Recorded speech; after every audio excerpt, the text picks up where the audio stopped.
తండ్రి అయినటువంటి దేవుడు ఏం కోరుకుంటున్నాడంటే ఆయనను అనుసరించే మనము, ఆయనను వెంబడించే మనము, ఆయన యొక్క ఇష్టాలు ఏమైనవో, ఆయన యొక్క ఇష్టాలు ఏమైనవో తెలుసుకోవాలని కోరుతూ ఉన్నాడు ప్రియదేవుని పిల్లరా. అలాగూ మన యొక్క జీవిత గమనాన్ని కొనసాగించాలని దేవుడు అపేక్షిస్తున్నాడు, కోరుతున్నాడు. ఆయన యొక్క ఆకాంక్ష ఉన్నది, అభిలాష ఉన్నది.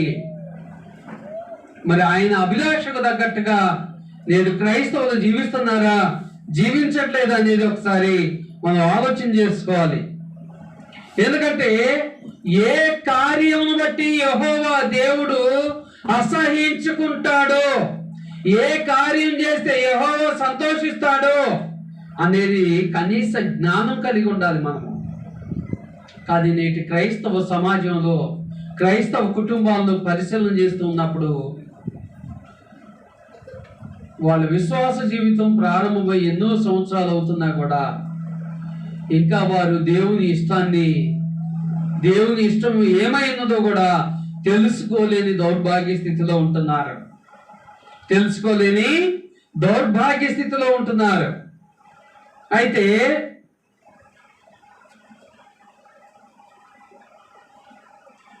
ఈనాడు మనము గమనించబోయే అంశము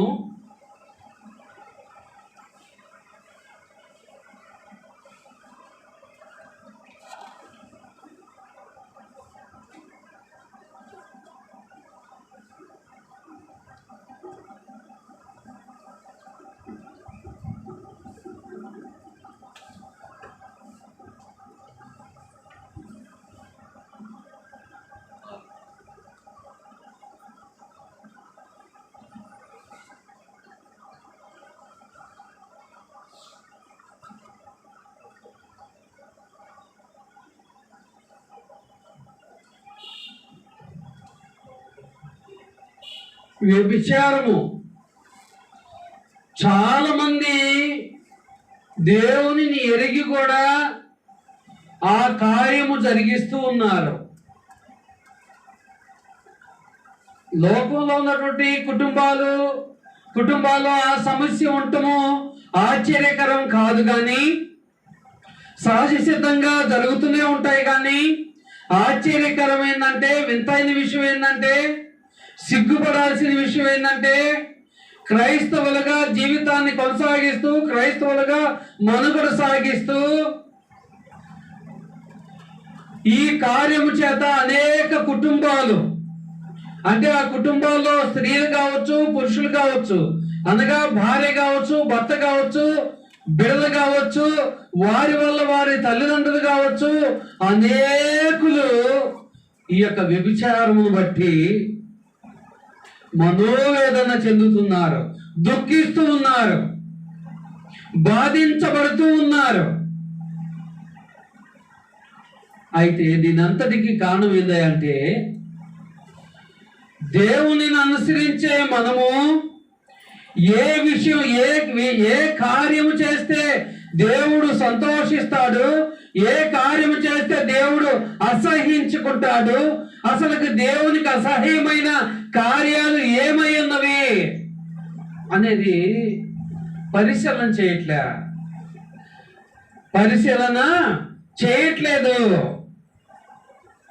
ఎందుకంటే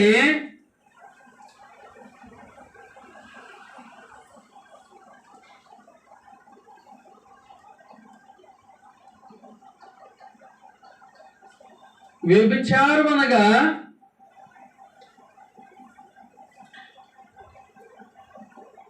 వివాహం అయినటువంటి ఒక పురుషుడు గాని స్త్రీ గాని తమ భార్యను గాని తమ భర్తను కాకుండా వేరే వారితో సంబంధము పెట్టుకున్నటమే వ్యభిచారము. వేరే వారితో సంబంధం పెట్టుకున్నటమే వ్యభిచారము. అయితే స్త్రీ పురుషులు ఎవరైనా కావచ్చు, స్త్రీ పురుషులు ఎవరైనా కావచ్చు, భార్య భర్తలు ఎవరైనా కావచ్చు, దేవుడు ఏమి తెలియజేశాడు? వివాహం అయిన తర్వాత తమ భార్యకే బద్ధుడవ్వాలి. అదే స్త్రీ అయితే తమ భర్తకే బద్ధురాలు అవ్వాలి.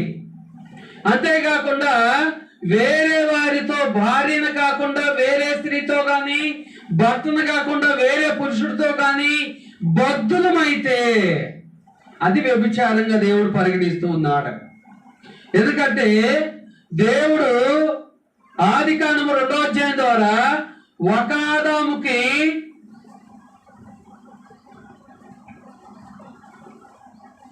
ఒక అవ్వ, అవునా అవునా కదా? ఒక ఆదాముకి ఒక అవ్వ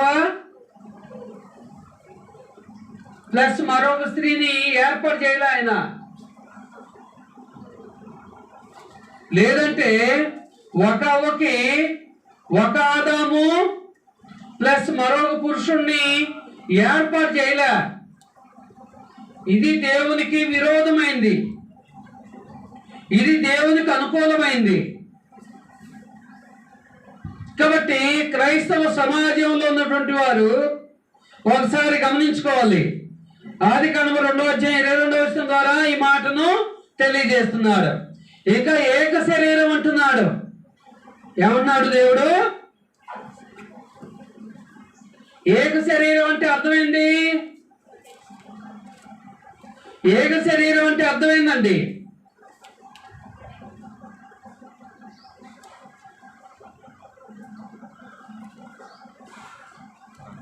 ఒక పురుషుడు, ఒక స్త్రీ, అంటే ఒక భర్త, ఒక భార్య, ఏక శరీరం. అంతేగాని ఇద్దరు భర్తలు ఒక భార్య ఏక శరీరం కాదు. ఒక భర్త ఇద్దరు భార్యలు ఏక శరీరం కాదు. అర్థమవుతుందండి? చాలా మంది ఏక శరీరం అంటే ఏమనుకుంటున్నారంటే తమ భార్యలతో పాటు మరొక స్త్రీని కూడా ఊహించుకొని ఆమెతో అక్రమ సంబంధం పెట్టుకొని ఏక శరీరం అనుకుంటున్నారు. దేవుడు చెప్పిన ఏక శరీరం అయితే ఒక భర్త, ఒక భార్య మాత్రమే ఏక శరీరం. ఇవి ఇద్దరు భర్తలకు, ఒక స్త్రీకి ఇద్దరు భర్తలున్నా ఏక శరీరం కాదు. ఒక భర్తకి ఇద్దరు స్త్రీలున్నా కూడా, ఒక భార్యకి ఇద్దరు పురుషులున్నా కూడా ఏక శరీరం కాదు. కాబట్టి ఇప్పుడు సహోదరి సహోదరులారా, ఏక శరీరం అంటే దేవుని ఉద్దేశం ఏమైనదో మనం గమనించాలి. అదే ఏప్రిల్ పత్రిక 13వ అధ్యాయం 4వ వచనం ద్వారా అన్నాడు, వివాహం అన్ని విషయంలో ఘనమైనది గాను, పానుపు నిష్కలమైనది గాను, నిష్కలంకమైనది గాను. నిష్కలంకం అంటే కళంకము లేనిది. ఏ లేనిది అంటే నాకు అర్థం కాదా? కళంకం లేదంటే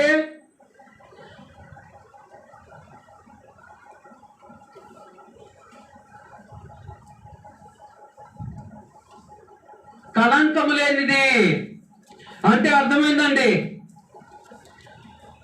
వివాహం జరక్క మునుపు ఏ రీతికైతే స్త్రీ పురుషులు పవిత్రంగా ఉంటారో, వివాహం జరిగిన తర్వాత ఆ యొక్క పానుపు ఎలాగుండాలి? ఎలా ఉండాలి? నిష్కలంకమైనదిగా ఉండాలి. ఒకసారి చూడండి, ఏప్రిల్ 13:4 రండి.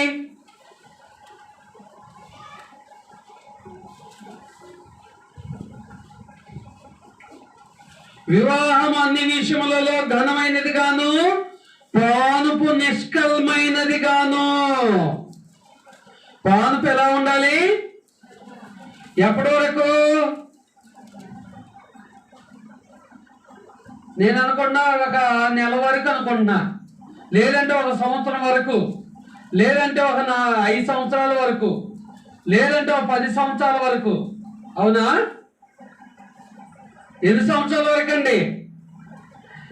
దేవుడు పాన్పు నిష్కలమైనదిగా ఎన్ని సంవత్సరాల వరకు ఉండాలని కోరుతున్నాడు? మరణం వరకు, అప్ టు డెత్. అర్థమవుతుందా? ఎప్పటి వరకు? మరణం వరకు. చాలా మందికి అర్థం కావట్లే. చాలా మందికి అర్థం కావట్లే. అర్థం కాక వారి ఇష్టానుసారంగా ప్రవర్తిస్తూ ఉన్నారు, వారి భర్తలతో, వారి భార్యలతో.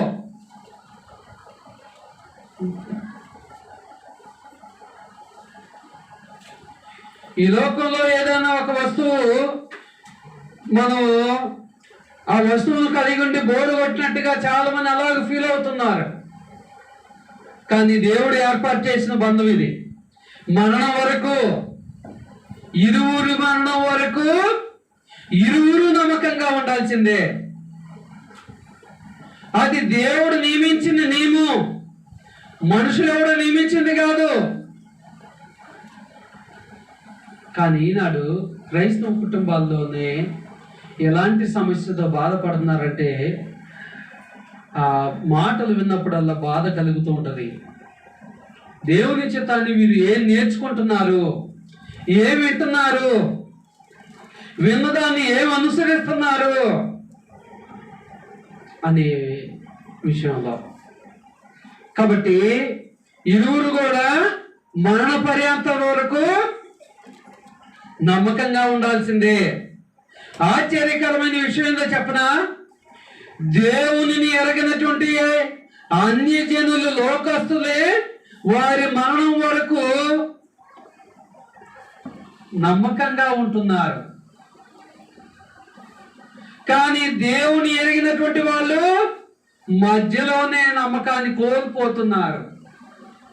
మధ్యలోనే నమ్మకాన్ని కోల్పోతున్నారు.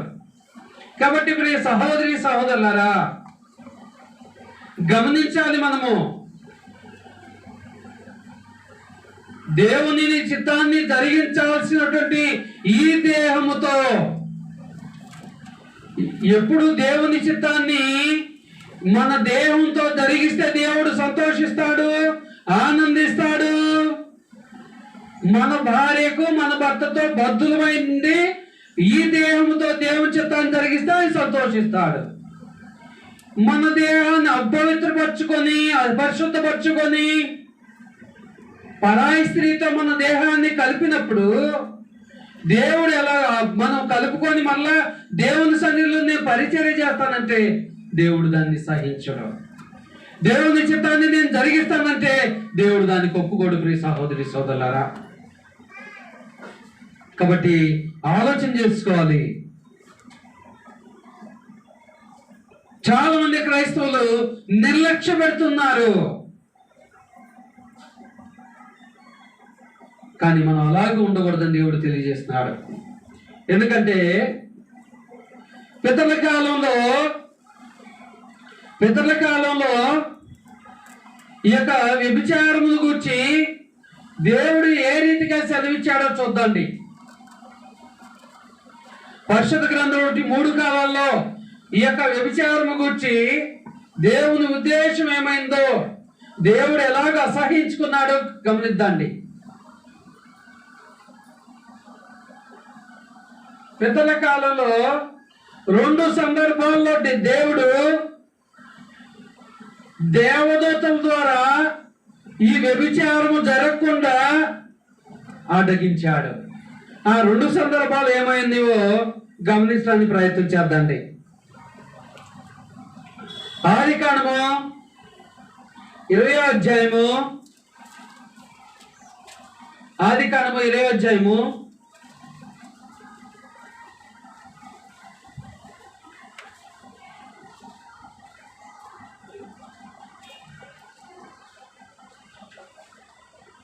20వ అధ్యాయము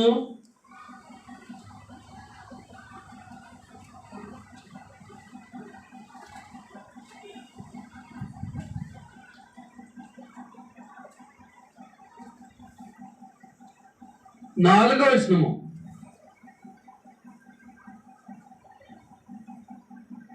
ఇక్కడ అబ్రహాము దేవుడు ఏమన్నాడు? నేను చూపించు దేశానికి వెళ్ళమన్నాడు. మరి ఆయన ప్రయాణం వెళుతున్నప్పుడు, ఆయన చూపించు దేశానికి వెళ్ళాలన్నప్పుడు మధ్యలో అనేక మంది, అనేక రాజ్యాలను ఆయన దాటుకుంటూ వెళ్ళాలి. అనేక రాజ్యాలను దాటుకుంటూ వెళ్ళాలి. ఒక రాజ్యములో ఒక ఆయన ఉండాల్సి వచ్చినటువంటి పరిస్థితి ఏర్పడింది. ఉండాల్సి వచ్చిన పరిస్థితి ఏర్పడినప్పుడు ఏం జరిగిందో చూడండి. అక్కడ నుండి 21 నుంచి అక్కడ నుండి అబ్రాహాము దక్షిణ దేశములకు తరలిపోయి కాదేశుకును షూరుకును మధ్య ప్రదేశంలో నివసించి గెరారులో కొన్నాళ్ళు ఉండును. అప్పుడు అబ్రాహాము తన భార్య అయిన శారాను గురించి, ఈమె నా చెల్లెని చెప్పిన గనక గెరారు రాజైన అబీమెలెకు శారాను పిలిపించి తన ఇంట్లో చేర్చుకున్నాం. అయినను రాత్రి వేళ దేవుడు స్వప్నమందు అబీమెలెకు వద్దకు వచ్చి, నీవు నీ ఇంట చేర్చుకున్న స్త్రీ ఒక పురుషునికి భార్య గనుక ఆమె నిమిత్తము నీవు చచ్చిన వాడవు సుమా అని చెప్పాను. అయితే అబీమెలెకు ఆమెతో పోలేదు గనుక అతడు, ప్రభువా ఇట్టి నీతి గల జనమును హతము చేయదువా ఏమన్నాడు? అబ్రహాం భయపడ్డాడు. ఎందుకంటే ఆయన సమూహంతో వెళ్ళలేదు, తన భార్య తాను వెళ్ళాడు. మరి రాజు అంటే అక్కడ మరి వారి ప్రాంతంలో ఉన్నప్పుడు వారికి ఎక్కువ అధికారం ఉంటుంది కదా. అయినా సరే దేవునికి లోబట్టం వల్ల దేవుడు తన పట్ల, తన భార్య పట్ల ఎలాంటి కాపుదలను ఇచ్చిండు. అక్కడ ఆ యొక్క వ్యభిచారము జరగకుండా అతనిని కట్టిపడేశాడు, చచ్చిన వాడిగా చేశాడు. అవునా? అంటే ఇక్కడ దేవుని ఉద్దేశం ఏమైనది? దేవుడు స్వప్నమందు దేవదూతల ద్వారా ఆ కార్యము జరగకుండా అడ్డుకున్నాడు. ఆ కార్యము జరగకుండా అడ్డుకున్నాడు.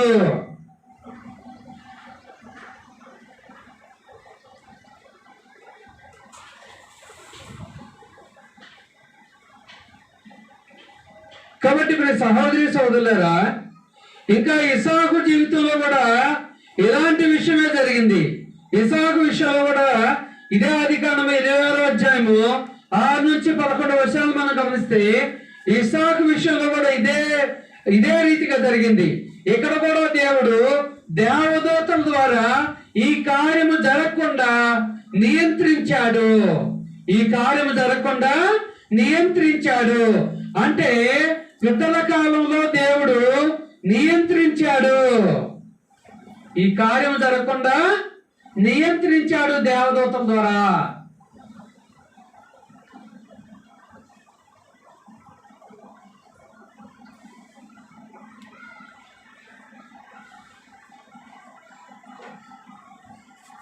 ఆ తర్వాత మనం గమనిస్తే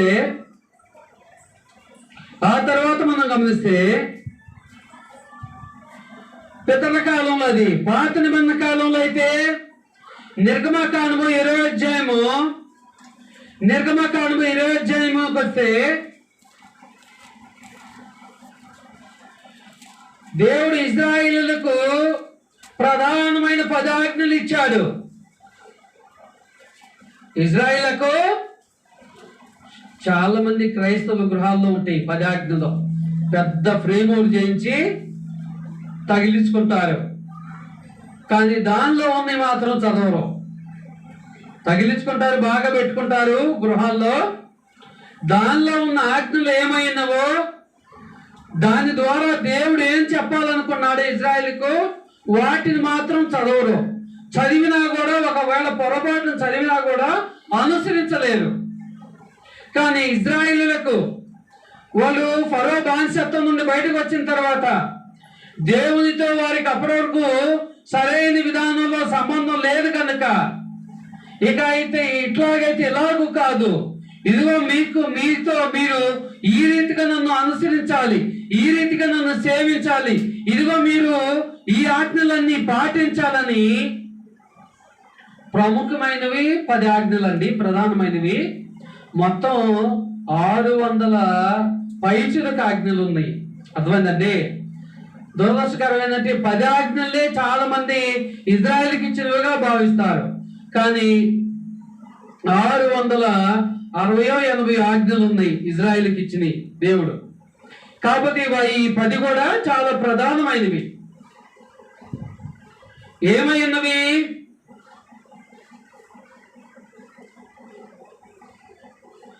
మొదటి ఆజ్ఞ ఏంటి? 10 ఆజ్ఞల్లో నీ దేవుడైన యెహోవా నీకు అనుగ్రహించిన దేశంలో నీవు దీర్ఘాయుష్మంతుడగునట్లు నీ తండ్రిని తల్లిని నరహత్య చేయకూడదు, వ్యభిచరింపకూడదు. ఏమన్నాడు దేవుడు?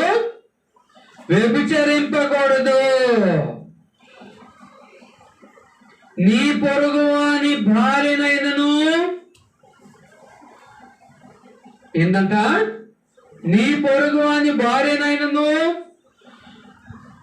భర్తనైనను అతని దాసునైనను అతని దాసినైనను అతని ఎద్దునైనను అతని గాడిదనైనను నీ పొరుగు వానిదకు దేనినైనను ఆశింపవచ్చు.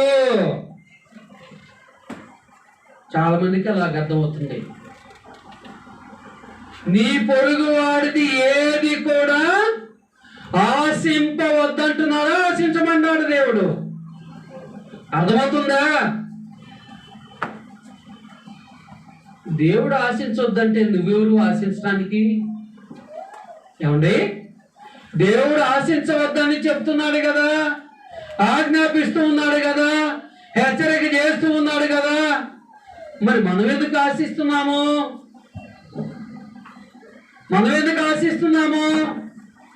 అంటే శ్రేష్టము కాని నిబంధనలోనే దేవుడు ఏం చెప్పాడు?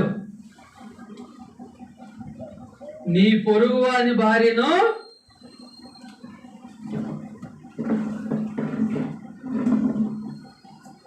ఆశింపవద్దు లేదా వ్యభిచరించవద్దు.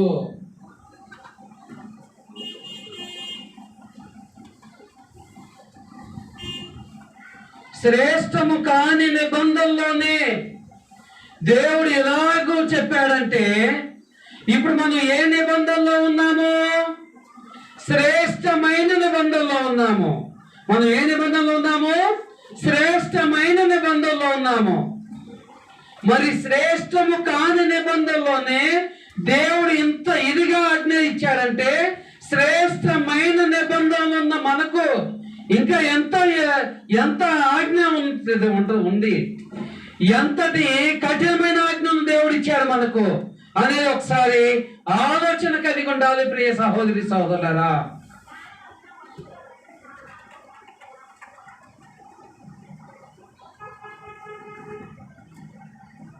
ఇజ్రాయేలీయులు ఎలాంటి జీవితాన్ని కలిగి ఉండాలి, ఎలాంటి ఆజ్ఞలు పాటించాలనేది ముందుగానే ఆయన తెలియజేశాడు. వాతావరణం ఎంత వేడిగా ఉన్నా కూడా ఎందుకు నిద్ర వస్తున్నాం చాలా మందికి? మరి ఏసీ అయితే ఏమీ లేదు, ఇక్కడ చెమటలు పోస్తున్నాయి. నిద్ర ఎందుకు వస్తుందో అర్థం కావట్లే. 168 గంటల్లో గంటన్నరలో అర్ధగంట వాక్యం కూడా వినలేని దౌర్భాగ్య స్థితిలో ఉంటున్నారు. నైట్ మొత్తం నిద్రపోవట్లేదా? చూడండి ప్రియులారా, నిర్గమకాండం ద్వారానే దేవుడు తెలియజేశాడు. ఈ 10 ఆజ్ఞలు ఏంటంటే ప్రముఖమైనవి, ప్రధానమైనవి. ఈ ప్రధానమైన ఆజ్ఞల్లో ఖచ్చితంగా ఇజ్రాయిల్ అనేవాడే ప్రాణపడే ప్రతి వాడు కూడా పాటించడం అవసరం లేదా? సగం సగం పాటిస్తే చాలా కాదు, పూర్తి స్థాయిలో పాటించాలని దేవుడు కోరుతూ ఉన్నాడు. దేవుడు ఏం చేస్తున్నాడు? కోరుతూ ఉన్నాడు ప్రియ సహోదరి సహోదరులారా. ఇంకా మనం గమనించినట్లయితే లేవియాకాండము 20:10 గమనిస్తే, లేవియాకాండము 20:10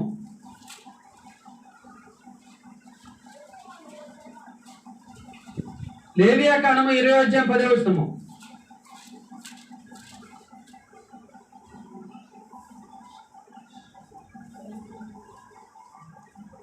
లేవియాకాండం 20:10.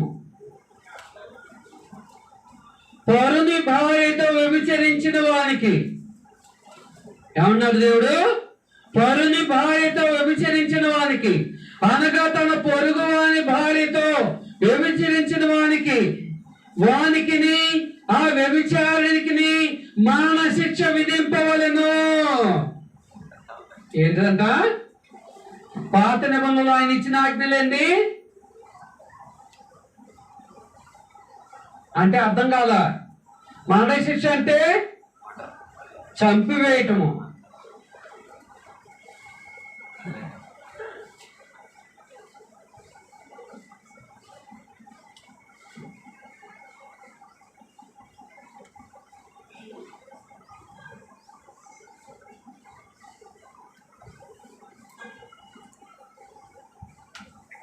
కాబట్టి మరి సహోదరి సోదరులారా, పాత నిబంధనలో దేవుడు ఎలాంటి ఆజ్ఞలు ఇచ్చాడు? మరణ శిక్ష విధించాలి. స్త్రీ అయిన కావచ్చు, పురుషుడైన కావచ్చు, తమ భార్యను కాకుండా వేరే స్త్రీతో ఆయన అక్రమ సంబంధం పెట్టుకున్నా, తమ భర్తను కాకుండా వేరే పురుషుడితో అక్రమ సంబంధం పెట్టుకున్నా మరణ శిక్ష విధించాలని చెప్పాడు. సంఖ్యాకాండంలో ఇంకో మాట తెలియజేస్తున్నాడు. సంఖ్యాకాండము 20వ అధ్యాయము 1వ వచనం నుంచి గమనిస్తే, ప్రతి ఒక్కరూ లేఖనాలు గమనించాలి, నిజంగా అలాగ ఉన్నవా లేవా అని. సంఖ్యాకాండము 20వ అధ్యాయము. ఇశ్రాయేలీయులు షిత్తీములో దిగి ఉండగా ప్రజలు మోయాబు రాండ్రతో వ్యభిచారము చేయసాగిరి. ఏంటంట? మోయాబు రాండ్రతో అంటే అన్య స్త్రీలతో. కాబట్టి వీరు ఈ కార్యం చేసిన తర్వాత దేవుడు ఊరుకుంటాడా? దేవుడు ఊరుకుంటాడా? ఏమని చెప్పాడంటే 4వ వచనంలో చూడండి. అప్పుడు యెహోవా మోషేతో ఇట్లెను, నీవు ప్రజల అధిపతులందరినీ తోడుకొని యెహోవా సన్నిధిని సూర్యునికి ఎదురుగా వారిని ఉరితీయుము. అప్పుడు యెహోవా కోపాగ్ని ఇజ్రాయెల్ మీద నుండి తొలగిపోవునని చెప్పాను. ఏమని చెప్పాడు? మరణశిక్ష, రెండవది ఉరి తీయాలని చెప్పాడు.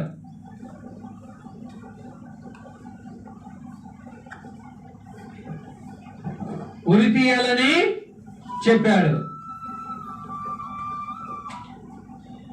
కాబట్టి శ్రేష్టము కాని నిబంధనలోనే వ్యభిచారము గురించి దేవుడు ఇంత స్పష్టంగా ఆజ్ఞలు ఇచ్చాడు. ఒకవేళ అలాంటి గుణము ఎవరైనా కలిగి ఉంటే వారు మరణశిక్షకు పాత్రులు, ఉరిదీయటానికి పాత్రులు. ఇంకోటి ఏమిటంటే ఇజ్రాయేలుల జనాంగం నుండి కొట్టివేయబడతారు. ఇజ్రాయేల్ జనాంగం నుండి కొట్టివేయబడతారు. కాబట్టి ప్రియ సహోదరి సోదరులారా, వ్యభిచారము గురించి దేవుడు పాత నిబంధన కాలంలోనే అటువంటి ఆజ్ఞలు ఇచ్చిన్నాడు.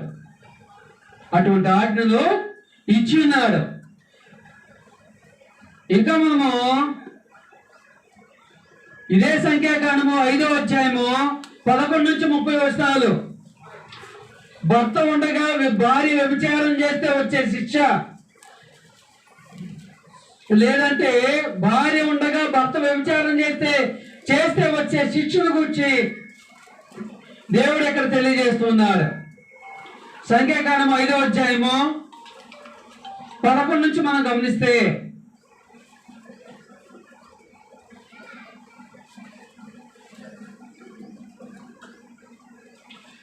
యెహోవా మోషేకి ఇలాగ సెలవిచ్చును, నీవు ఇశ్రాయేలుతో ఇట్లనుము, ఒకని భార్య త్రోవ తప్పి వానికి ద్రోహము చేసిన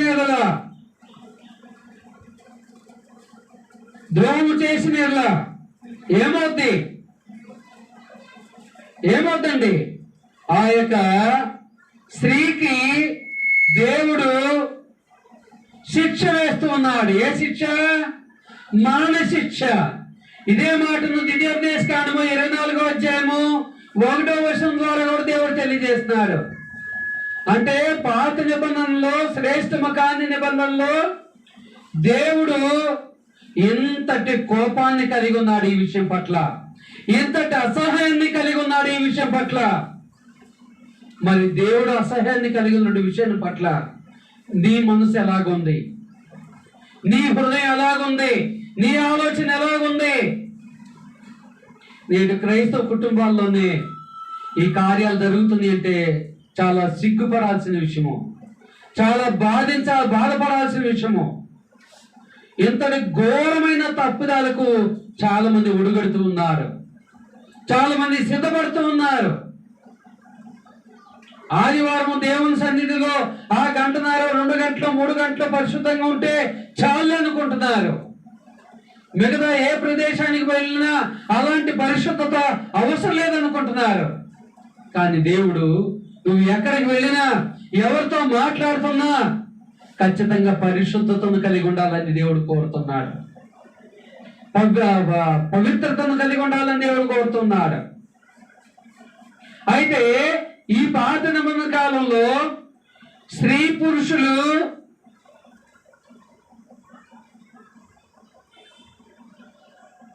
అక్రమంగా ఏకమైనప్పుడే పాపం అంటున్నాడు దేవుడు.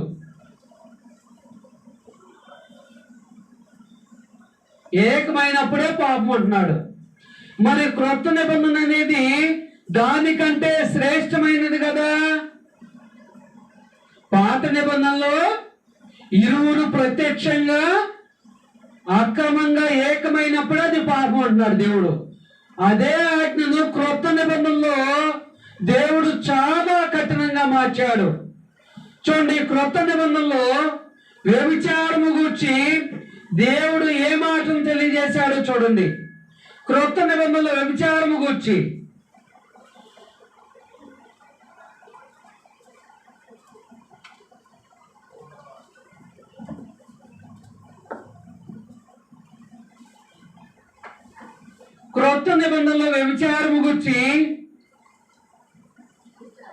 దేవుడు తెలియజేసిన మాటను మనం గమనిస్తే మత్తయి సువార్తకు రండి. అందులో మత్తయి సువార్త 5వ అధ్యాయము, మత్తయి సువార్త 5వ అధ్యాయము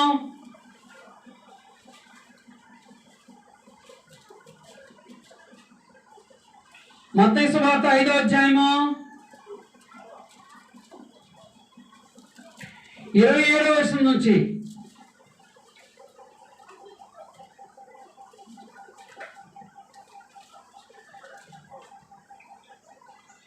వ్యభిచారము చేయవద్దని చెప్పబడిన మాట మీరు విన్నారు కదా. విన్నారా? విన్నావా? వెళ్ళలేదా? మనం వ్యభిచారము చేయవద్దని చెప్పబడిన మాట మీరు విన్నారు కదా. నేను మీతో చెప్పినది ఏమనగా, ఎవరు మాట్లాడుతున్నారు ఇక్కడ? క్రీస్తు ప్రభు మాట్లాడుతున్నారు. నేను మీతో చెప్పినది ఏమనగా, ఒక స్త్రీని మోహపు చూపుతో చూచు ప్రతివాడు. ఏంటంట? అంటే స్త్రీనేనా? స్త్రీలు పురుషులను ఆ రీతిగా చూసినా పాపమే కాదా? దేవుడు స్త్రీలకి గురించి చెప్పిండు కదండి అంటారా?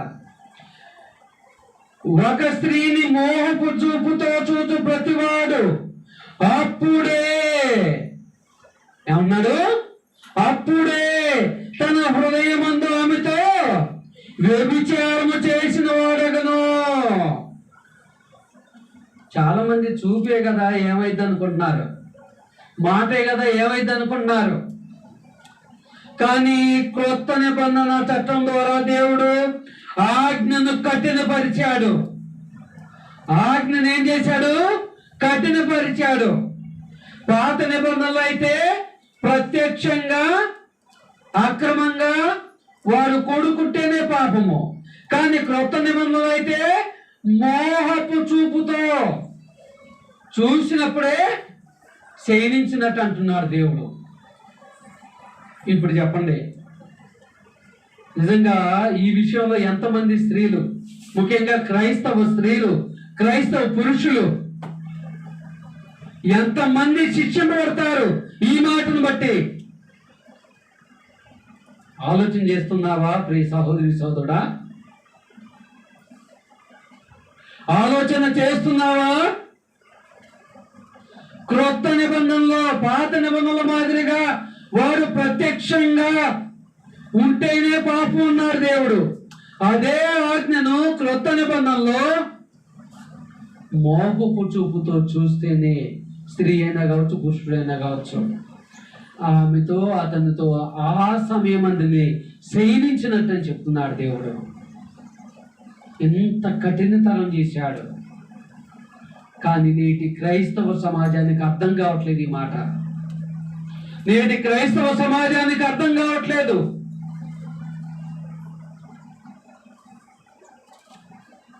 అర్థం కాకుండా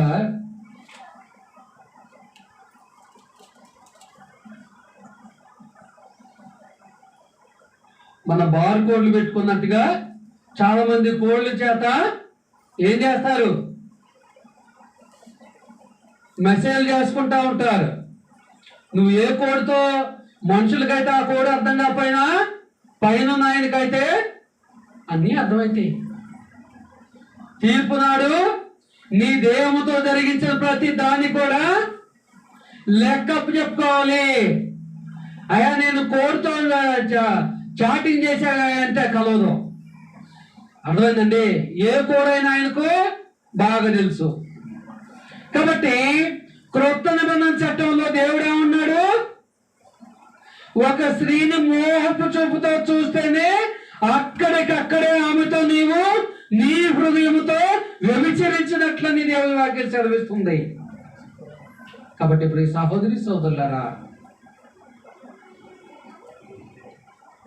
మనం ఆ కార్యం ఫోన్ ద్వారా చేసినా, మాట ద్వారా చేసినా, మన హృదయం ద్వారా చేసినా, మన శరీరం ద్వారా చేసినా ఘోరమైన శిక్షకు పాత్రులము.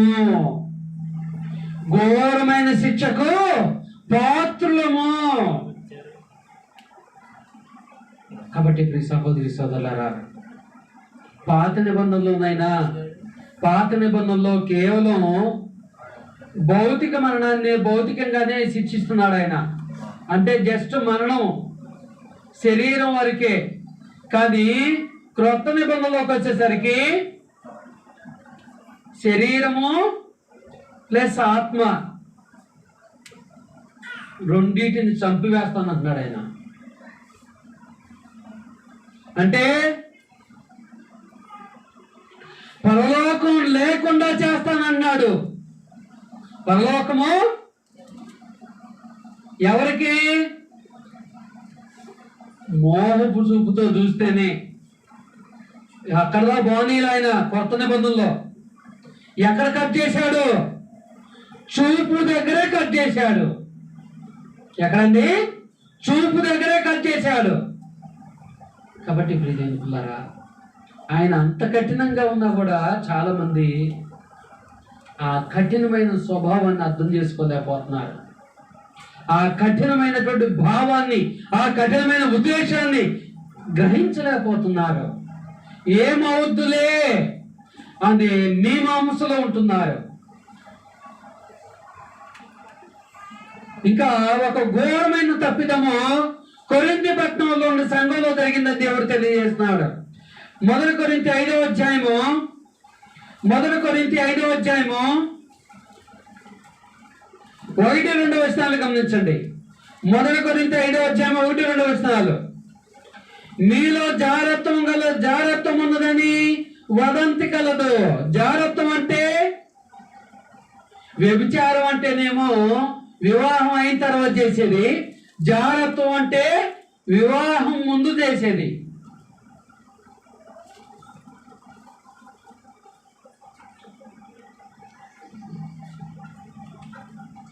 క్రైస్తవ సంఘాల్లో, చాలా సంఘాల్లో ఈ జారత్వం జరుగుతూ ఉంది. యవన పురుషులు, యవన స్త్రీలు జాగ్రత్తం చేసి దొరికిపోతే తాళి కట్టించుకుంటున్నారు. దొరికిపోయినప్పుడు తాళి కట్టించుకుంటున్నారు. చూడండి, క్రైస్తవ కుటుంబాల్లో జరిగే వివాహాలను మీరు ఎప్పుడైనా గమనించారో గమనించలేదో నాకైతే తెలియదు, కానీ చాలా చోట్ల మనుషుడు కట్టిన సంఘాల్లో ముఖ్యంగా అక్కడ క్రమశిక్షణ ఉండదు కాబట్టి ఈ జారత్వం ఎక్కువగా జరుగుతుంది. మన తోటి సహోదరి సహోదరులను వేరే రకంగా ఊహించుకోవటము ఎంత అసహ్యమో ఒకసారి ఆలోచన చేసుకోండి. క్రీస్తునందు మనందరం కూడా ఏక శరీరంగా ఉన్నాం కదా, మరి ఎలాగ ఊహించుకుంటామో, చాలా వివాహాలు ఎలాగ జరుగుతున్నాయి. ఒకే చర్చికి వస్తున్నారు, ప్రేమించుకున్నారు, పెళ్లి చేసుకుంటున్నారు. దానికి పైపోతే ఏంటంటే ఇద్దరు మంచి విశ్వాసులండి, ఇద్దరు మంచి విశ్వాసులండి. ఒక 3 సంవత్సరాల క్రితం ఒక కుటుంబం దగ్గరికి వెళ్తే వాళ్ళ కుమారుడు చర్చిలో అమ్మాయిని ప్రేమించి పెళ్లి చేసుకున్నాడు. వాళ్ళు పైపోతే ఏం పోతున్నారంటే, మేము కట్నం లేవని చేసుకున్నాం అండి పెళ్లి. కుమారుడు బాగోతాన్ని బయట పెట్టట్లా, కట్నం లేవని చేసుకున్నాం అండి. ఎవరికి తెలీదా బాగోతాలని? కానీ దేవుడు ఇటు విషయాల గురించి ఎంత కఠినంగా ఉంటున్నాడో తెలుసా? ఎంత కఠినంగా ఉంటున్నాడంటే వారిని సంఘములో నుండి వెలివేయమంటున్నాడు. అంతటితో ఊరుకోట్ల దేవుడు, వారికి నిత్య నరకాన్ని ఏర్పాటు చేస్తున్నాడు. ప్రియ సహోదరి సోదరులారా, కాబట్టి చాలా మంది యవన ప్రాయంలో ఉన్నోళ్ళు అనుకుంటున్నారేమో, ఒకవేళ వివాహం అయిన తర్వాత వ్యభిచారం చేస్తేనే పాపం అనుకుంటున్నారేమో. యవన ప్రాయంలో యవనస్తులారా, యవన పురుషులారా, యవన స్త్రీలారా గమనించండి, వివాహం గాతలకి జరిగే జారత్వం గుర్చైన దేవుడు అసహించుకుంటున్నాడు. ఆయన కఠినంగా ఉంటున్నాడు. కాబట్టి జారత్వం అనేది అది మన మనసులో, మన మదిలోకి ఆలోచన రాకూడదని దేవుడు తెలియజేస్తున్నాడు.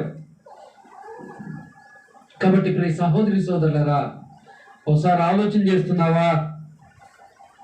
దేవుని చిత్తం ఏమైనదో ఆలోచన చేస్తున్నావా?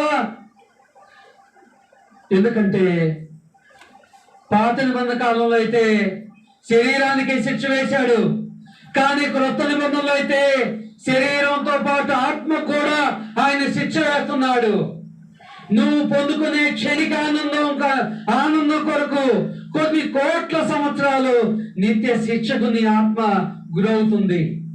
నువ్వు పాపం చేసేదేమో ఈ శరీరంతో, శిక్ష పొందేదేమో హృదయం లోపల ఉన్న ఆత్మ శిక్ష పొందుతుంది.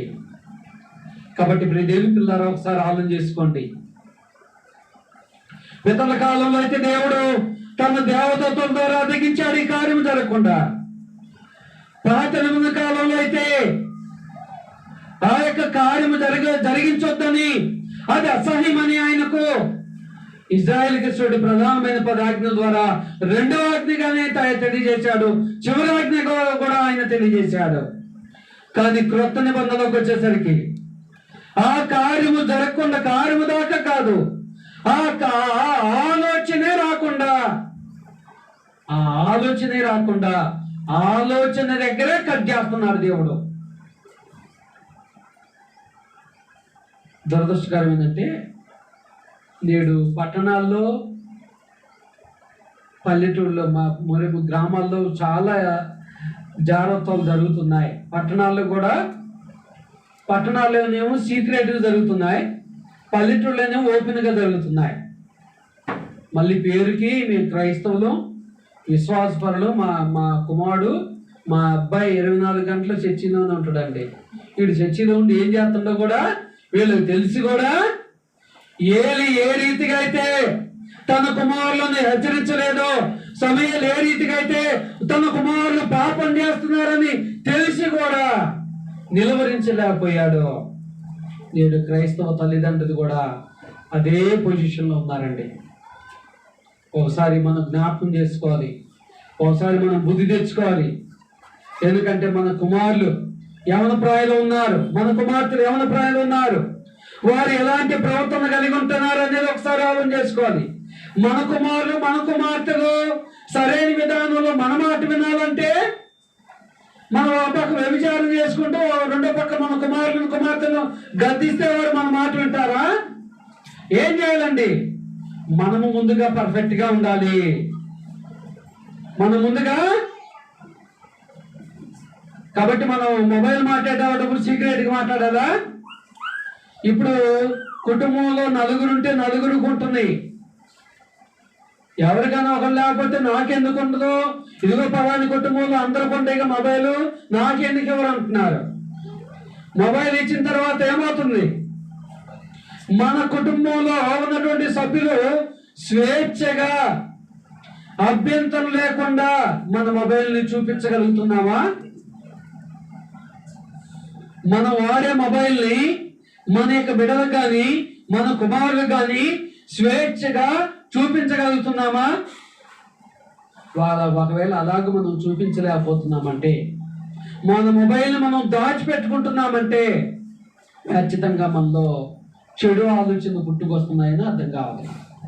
కాబట్టి ఇప్పుడు దేవుని పిల్లరా, వ్యభిచారము అనేది దేవునికి అసహ్యమా అంటే అసహ్యము. అది దేవునికి హేయమైన క్రియ అని చెప్తున్నాడు, దేవునికి విరోధమైన క్రియ అని చెప్తున్నాడు. కాబట్టి ప్రియ సహోదరి సోదరులారా, క్రొత్త నిబంధన చట్టంలో మనం ఉన్నాం, శ్రేష్టమైన నిబంధనలో మనం ఉన్నాం. నీ ఆత్మను నిత్య నరకంలో వేస్తాడు, జాగ్రత్త. నువ్వెంత విశ్వాసం ఉన్నా అవసరం లేదు, నువ్వెంత భక్తిగా ఉన్నా అవసరం లేదు, నువ్వెంత విధేయతగా ఉన్నా అవసరం లేదు. కానీ ఆ కార్యం పట్ల నువ్వు ఎటువంటి ఉద్దేశాన్ని కలిగి ఉంటున్నావు? ఆ కార్యం అనే కాదు, దేవుడికి అసహ్యమైన ఏ కార్యాల పట్లైనా దేవుని మనసు ఎలాగుంది, ఆ విషయాల పట్ల మన మనసు ఎలాగుంటుంది అనేది ఆలోచన చేసుకోవాలని మీ అందరికీ ప్రేమపూర్వకంగా తెలియజేసుకుంటూ, కాబట్టి వ్యభిచారం అనేది దేవునికి అసహ్యమైనది అని మనం ఇప్పటికైనా ఎవరికైనా తెలియకపోతే ఇప్పటికైనా తెలుసుకోవాలని మీ అందరికీ ప్రేమపూర్వకంగా తెలియజేసుకుంటూ